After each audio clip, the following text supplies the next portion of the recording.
নমস্কার বন্ধুরা, আমি সুমি। আপনারা দেখছেন সুমির রান্নাঘর। আজকে মশলা বাদাম করেছি। বাইরের থেকে ওই প্যাকেটের মশলা বাদাম কিন্তু বাচ্চাদের স্বাস্থ্যের জন্য খুবই খারাপ, তাই আজকে খুব সহজেই বানিয়ে নিলাম। চলুন ভিডিওটা শুরু করা যাক। ভিডিওটা যদি ভালো লেগে থাকে চ্যানেলটাকে সাবস্ক্রাইব করে ভিডিওটায় লাইক দিয়ে দেবেন। দেখুন বন্ধুরা, আমি মশলা বাদাম বানানোর জন্য প্রথমে একটা কড়া বসিয়ে নিয়েছি। একটা গুঁড়ো মশলা তৈরি করে নেব। কড়ার মধ্যে দিয়ে দেবো কিছুটা গোলমরিচ আর সামান্য এক টুকরো দারচিনি। দিয়ে দেবো 1 চামচ মতো জিরে। দিয়ে দেবো 1 চামচ গোটা ধনে। দিয়ে গোটা মশলাগুলো একটু ভেজে নেব। ভেজে শিলবাটায় গুঁড়ো করে নেব। গোটা মশলাগুলো ভাজতে ভাজতে সামান্য একটু নুন দিয়ে দেবো। দিয়ে ভেজে নেব মশলাটাকে। গোটা মশলাটা কিন্তু ভাজা হয়ে গেছে, সুন্দর একটা গন্ধ ছেড়েছে। এখন নামিয়ে নেব। দেখুন বন্ধুরা, আমি যে মশলাটা ভাজলাম সেটা শিলবাটায় বেটে নিয়েছি। এখন আরও একটা মশলা করে নেবো। আমি একটা বাটি নিয়ে নিলাম। বাটিটার মধ্যে আমি আরও একটা গুঁড়ো মশলা বানিয়ে নেব। দিয়ে দেবো ছোটো চামচের 1 চামচ লঙ্কার গুঁড়ো, 1 চামচ কাশ্মীরি লঙ্কার গুঁড়ো দিলাম, ছোটো চামচের 1 চামচ চাট মশলা দিলাম, 1 চামচ আমচুর পাউডার দিয়ে দেবো, ছোটো চামচের 1 চামচ বিট নুন,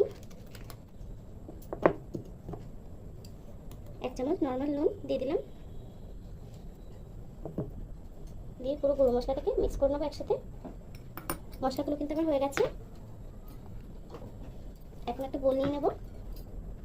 আমি একটা চাল নিয়ে নিয়েছি আর 1 বাটি বেসন দিয়ে দিলাম। বেসনটাকে একটু চেলে নেব। আমি ওই বাটির আরও হাফ বাটি বেসন দিয়ে দিলাম। বেসনটাকে চেলে নেব। দেখুন বন্ধুরা, বেসনটাকে কিন্তু আমি ছেলে নিয়েছি। বেসনটা কিন্তু একটু ভালো মানের নিতে হবে সবসময়।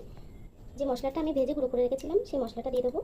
ওপর থেকে 1 চামচ লঙ্কার গুঁড়ো দিয়ে দেবো, 1 চামচ ঝাল লঙ্কার গুঁড়ো, ছোটো চামচের হাফ চা চামচ দিয়ে দেবো বিট নুন। এখন সুন্দর করে গুঁড়ো মশলাগুলো বেসনের সঙ্গে মিশিয়ে নেব। যে বাটিতে আমি বেসন মেপেছি সেই বাটিতেই জল নিয়ে নিয়েছি। আমি অল্প অল্প জল দিয়ে বেসনটাকে গুলে নেব।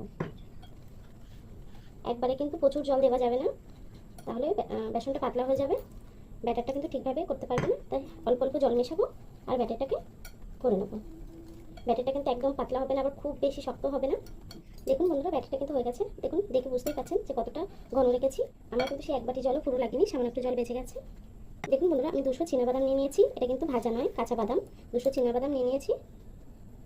বাদামগুলো সুন্দর করে বেছে নিয়েছি, দেখে নিয়েছি। এখন দিয়ে দেবো। এই বেসনের সঙ্গে বাদামগুলো কিন্তু খুব সুন্দর করে মাখিয়ে নিতে হবে।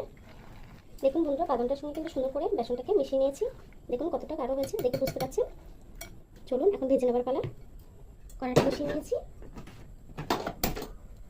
কড়ার ভিতরে তেল দিয়ে দেবো। একটু তেলটা বেশি করে দিতে হবে, কেন এটা ডুবো তেলে ভাজতে হয়। দেখুন বন্ধুরা, তেলটা কিন্তু খুবই গরম হয়ে গেছে। তেলটা কিন্তু একদম হিটে থাকতে হবে। আমি একটা দিয়ে দেখাচ্ছি যে কতটা হিট হয়েছে। তেলটা কিন্তু গ্যাসটা কিন্তু হাই ফ্লেমে থাকবে। এখন আমি বাদামগুলোকে 1 চামচ নিয়ে এভাবে দেবো আর একটা খুন্তি বা অন্য কিছু এসে দিয়ে এইভাবে জোরে জোরে কিন্তু নাড়তে হবে, এইভাবে যাতে ছাড়িয়ে যায়। হাই ফ্লেমে করতে হবে, গ্যাসটা যেন জোর থাকে। এভাবে দিয়ে দেবো আমি।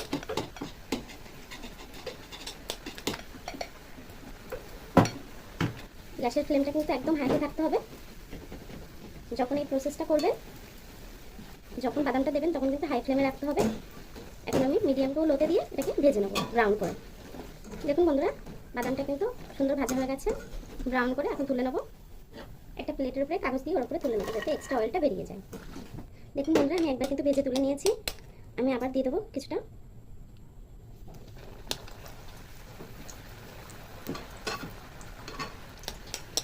দেখুন বন্ধুরা, 300 বাদাম কিন্তু আমার দুবারই ভাজা হয়ে গেছে।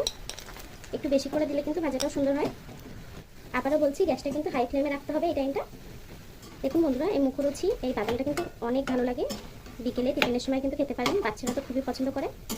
দেখুন বন্ধুরা, আমার বাদামগুলো কিন্তু ভাজা হয়ে গেছে। মশলা বাদামগুলো এখন তুলে নেব। দেখুন বন্ধুরা, আমার বাদামগুলো কিন্তু খুব সুন্দরভাবে ভাজা হয়ে গেছে। দেখুন কতটা ক্রাঞ্চি হয়েছে, খুব সুন্দরভাবে কিন্তু ভাজা হয়ে গেছে। দেখুন, এখন যে মশলাটা আমি বানিয়ে রেখেছিলাম সেই মশলাগুলোকে দিয়ে দেবো ওপর থেকে।